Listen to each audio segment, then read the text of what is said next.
Une conversation au salon. La scène se passe dans le salon de Madame de Nédélec, mère de Françoise. Quand le rideau se lève, Justin est seul. Ah, bonjour, Justin. Je suis la mère de Françoise.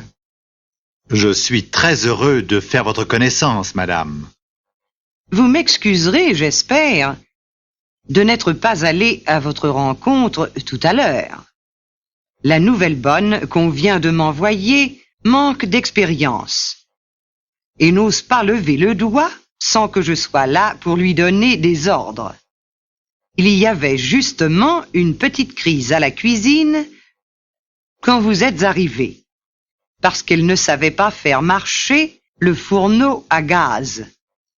Françoise me disait qu'on a des difficultés actuellement pour se faire servir. C'est malheureusement trop vrai. Comme je ne vois pas Françoise, je suppose qu'elle est encore occupée à sa toilette. Je sais qu'elle voulait mettre sa nouvelle robe pour vous éblouir ce soir. Une nouvelle robe est si rare dans sa vie. Pauvre chérie. Mes enfants ne connaissent pas la vie facile de mon enfance. Enfin, celle que vous connaissez encore dans la libre Amérique. Mais ne parlons pas de cela. Racontez-moi plutôt votre promenade de cet après-midi. Qu'avez-vous vu de notre belle ville de Paris? Tout et rien. Nous avons fait comme si je n'avais qu'une seule après-midi à y passer. Ce qui n'est pas vrai, car j'ai des semaines devant moi. Je voulais tout voir en une seule fois, sans rien approfondir. Voulez-vous que je vous raconte notre itinéraire? Volontiers. Je vous écoute avec plaisir. Après avoir quitté mon hôtel, rue Molière, nous avons pris par des rues étroites.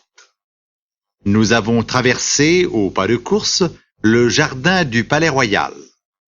Et nous avons fait halte au beau milieu de la place du Carrousel pour jouir de la perspective extraordinaire. Il faisait un temps superbe. Autour de nous, en forme de fer à cheval, il y avait les ailes de ce vaste édifice qu'est le Louvre. À l'ouest, à travers le jardin classique des Tuileries, avec ses statues et ses parterres pleins de fleurs, on voyait d'abord la place de la Concorde avec ses fontaines et son obélisque au centre. Plus loin encore, toujours en ligne droite, c'était l'avenue des Champs-Élysées, qu'on voyait à peine naturellement. Et tout au bout se dressait majestueusement sur la hauteur l'Arc de Triomphe de l'Étoile. Oui, c'est là la plus jolie perspective de toute la ville. Le Paris moderne s'évanouit dans les lointains de cette perspective classique. Évidemment, tout le Louvre, et notamment les parties qui entourent la place du Carrousel, ne datent pas du XVIIe siècle. Mais on ne s'en douterait pas. De même, les façades classiques à arcades de la rue de Rivoli ne datent que des premières années du XIXe siècle. Mais elles ressemblent à celles plus anciennes de la place Vendôme que vous avez vue sans doute. Non. Françoise m'a seulement fait remarquer la colonne Vendôme, qui se voit très bien des Tuileries. Qu'est-ce que c'est au juste que la place Vendôme? C'est une grande place octogonale, bordée de bâtiments modernes ou modernisés, mais dont les façades sont l'œuvre de Mansart, architecte de Louis XIV. Mais où êtes-vous allé ensuite? Place de la Concorde. Sans contredit la plus belle place du monde. Puis, demi-tour, en passant devant la Chambre des députés. Peut-être dois-je dire maintenant l'Assemblée nationale. Et en suivant le quai jusqu'à l'Institut. Françoise m'a expliqué quelque chose que j'ignorais. C'est que ce qu'on appelle couramment l'Institut est l'Académie des sciences morales et politiques. Et que l'Institut de France, proprement dit, comprend aussi la célèbre Académie française, fondée par Richelieu en 1634, ainsi que 3 autres académies un peu moins connues. Vous savez que pour un Français, pour qui l'activité intellectuelle prime tout, être élu membre de l'Académie française est le plus grand honneur possible. C'est ainsi que la France honore ses grands intellectuels et écrivains. Évidemment, je sais que le choix de l'Académie n'a pas toujours été heureux, et que certains de nos grands auteurs n'en ont jamais fait partie. En effet, je crois qu'André Gide, bien qu'ayant reçu le prix Nobel, n'est pas membre de l'Académie.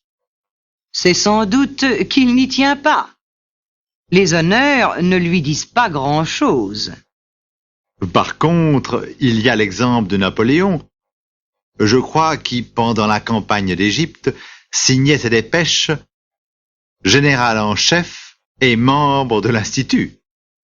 Avez-vous traversé le pont des Arts, qui se trouve devant l'Institut? Voulez-vous dire cette passerelle?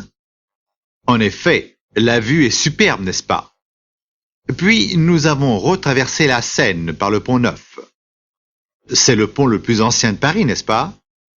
Oui, il date de la fin du XVIe siècle. Après avoir admiré les 2 maisons du temps de Henri IV, qui se trouvent au bout de l'île de la Cité, nous avons pénétré dans la cour du palais de justice, non sans avoir préalablement examiné les vieilles tours gothiques du côté nord, vestiges du château Fort-Royal, et nous avons visité la Sainte-Chapelle de Louis IX. Le soleil éclairait les vitraux quand nous sommes entrés. Jamais je n'ai rien vu d'aussi beau, me semble-t-il. Quand vous verrez la cathédrale de Chartres, où les bleus éclatants des vitraux font contraste avec l'obscurité de la nef, et où les vastes dimensions ajoutent au caractère irréel de l'endroit, je crois que vous l'aimerez encore mieux que la Sainte-Chapelle. Avez-vous visité Notre-Dame? Oui, tout de suite après la Sainte-Chapelle. Françoise m'a un peu gâté ma visite en parlant de Chartres. Il paraît que les statues du porche ne sont pas authentiques, que les vitraux sont moins beaux, et je ne sais quoi encore. Comme c'était ma première cathédrale gothique, j'étais néanmoins très impressionné. Nous sommes même montés dans une tour pour profiter de la vue. De là, on peut voir tous les monuments de Paris. C'est heureux qu'il n'y ait pas de gratte-ciel comme à Anvers. Cela gâterait tout. Il y a de grands bâtiments qu'on pourrait presque appeler des gratte-ciel, mais en dehors de la ville, près du Bourget. Comme j'avais voulu voir la petite église de Saint-Julien-le-Pauvre, qui, d'après Françoise, est plus ancienne que Notre-Dame et qui était visible du haut de la cathédrale, nous avons de nouveau traversé la Seine pour la voir. Heureusement que la Seine n'est pas très large. Mais j'abrège. Ensuite, ce furent les ruines gallo-romaines des Thermes, la Sorbonne et le Collège de France, puis la façade gothique de l'hôtel de Cluny, puis de nouveau traversée de la Seine, en passant par la pittoresque île Saint-Louis, où nous nous sommes arrêtés devant l'hôtel Lauzun, décoré, m'a-t-on dit, par les mêmes artistes que le château de Versailles. Le but de notre promenade était le Marais. Pourquoi voir le Marais quand, à 2 pas de la Sorbonne, se trouvaient le Panthéon et le jardin du Luxembourg?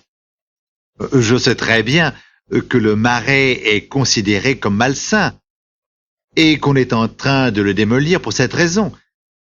C'est pourquoi j'étais si pressé de le voir, comme s'il allait disparaître du jour au lendemain.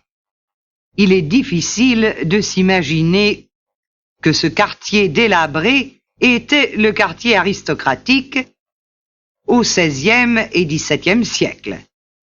La place des Vosges l'ancienne place royale construite par Henri IV sur l'emplacement d'un ancien palais, dans la cour duquel le roi Henri II a péri dans un tournoi.